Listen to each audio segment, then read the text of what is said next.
వారిని దాటుకొని వచ్చి నిన్ను ఆయన మెచ్చిన స్థలములో పెట్టాడా?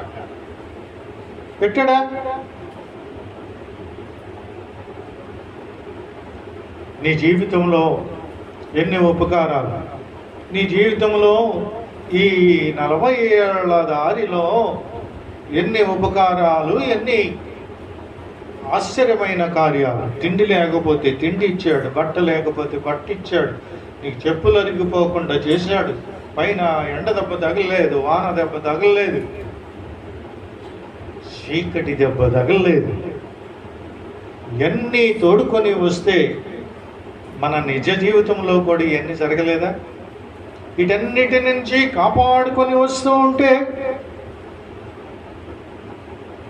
మీరు అసలైన విషయాన్ని మర్చిపోతూ ఉన్నారు. పౌలు చెబుతున్నాడు, ఇదంతా మీకు విశదీకరమే. కానీ పౌలు ఏం చెబుతున్నాడంటే ఇంచుమించు 400 సంవత్సరాలు ఇట్లా జరిగింది.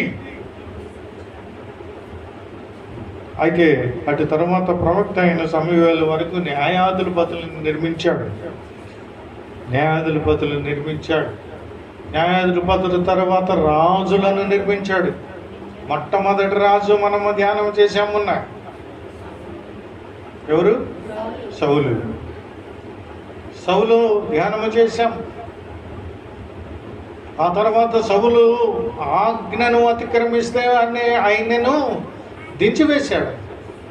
అక్కడ ఒక మాట మాట్లాడాడు, నేను ఒకరిని కనుగొన్నాను. ఆ కనుగొన్న వ్యక్తి ఇక్కడ ఉన్నాడు చూడండి, ఆయన కూడా గుర్తు చేస్తూ ఉన్నాడు. నేను ఒకరిని కనుగొన్నాను, తరువాత ఆయనను తొలగించి దావీదును వారిని రాజుగా ఏర్పరిచి మరియు ఆయన నేను యెష్షై కుమారుడైన దావీదును కనుగొంటిని.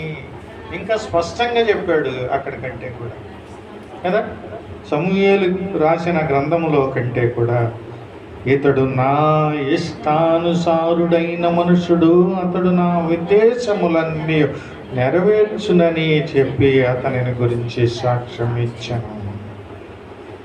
ఎందుకు చెప్పాడు ఇవన్నీ ఎందుకు చెప్పాడు?